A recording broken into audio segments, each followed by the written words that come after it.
من عائشہ, عائشہ کون ہے, کون ہے عائشہ؟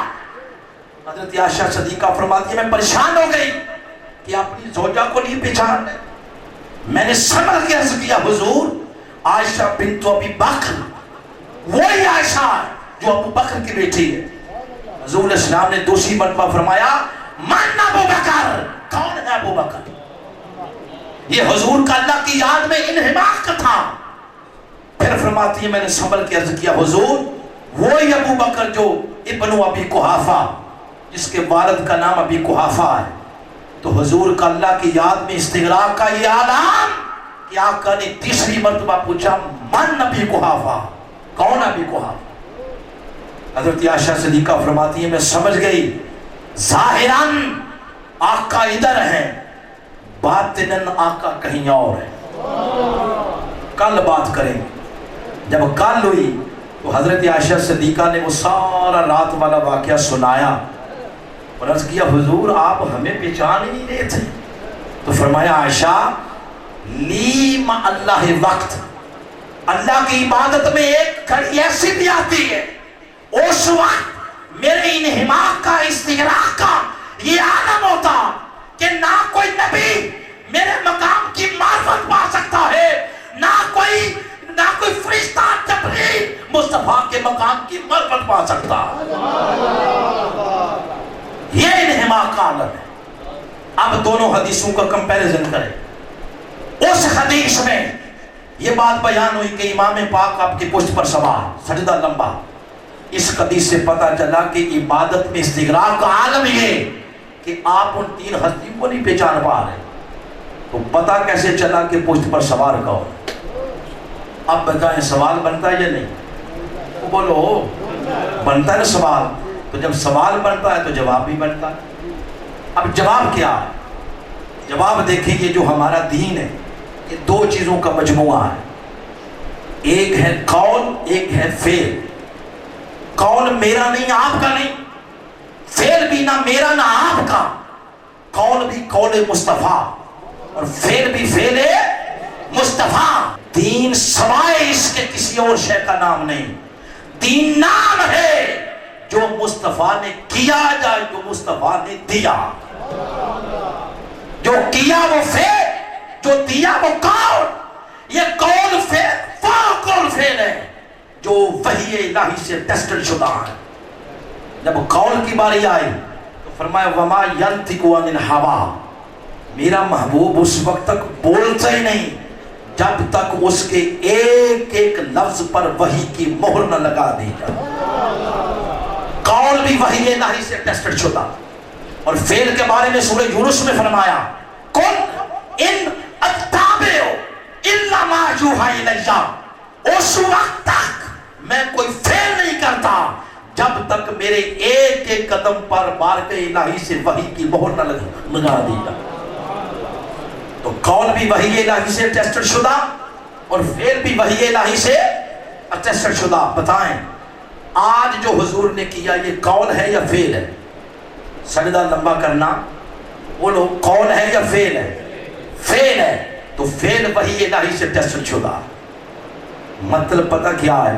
مطلب یہ ہے کہ حضور گئے ہوں گے سجدے میں, رب نے بھیجا ہوگا جا جبریل جا کے بتا محبوب آپ کی پشت پر حسین بیٹھا ہے, اجازت نہیں ہے سجدے سے سر اٹھانے کی جب تک شہزادہ نیچے نہ اترے. یہ ہوا ہوگا. اب اس کو نظم میں بیان کرتے ہیں, اسلوب میں بیان کرتے ہیں. نظم یہ بنا آقا ہے سجدے میں, پیچھے صحابہ کرام, ان کے کان منتظر ہے آقا کی آواز کے کہ آقا کب کہیں اللہ اکبر ہم سجدے سے سر اٹھائیں. صحابہ منتظر آقا کے, آقا منتظر جبریل کے کہ کب جبریل کہے کہ سر سجدے سے اٹھا لے. صحابہ منتظر آقا کے, آقا منتظر جبریل کے, جبریل منتظر خدا کا اور خدا منتظر حسین کا ہے.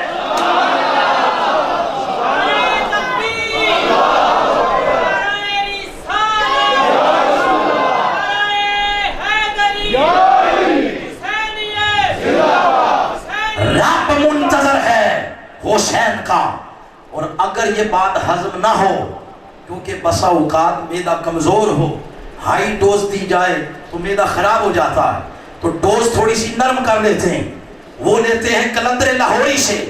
انہوں نے اس کی ترجمانی کی کہ خودی کو کر بلند، اتنا ہر تقدیر سے پہلے خدا بندے سے خود پوچھے بتا تیری رضا کیا۔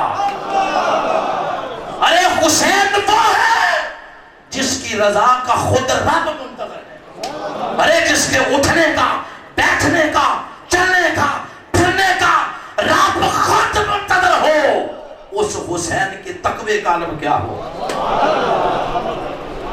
آپ شمار کر سکتے ہیں اس حسین کی تقوی کا عالم کیا ہوگا؟ تو تقوی کی صفات نہ صرف ان میں پائی گئی بلکہ درجہ اتم پہ نظر آتی ہے۔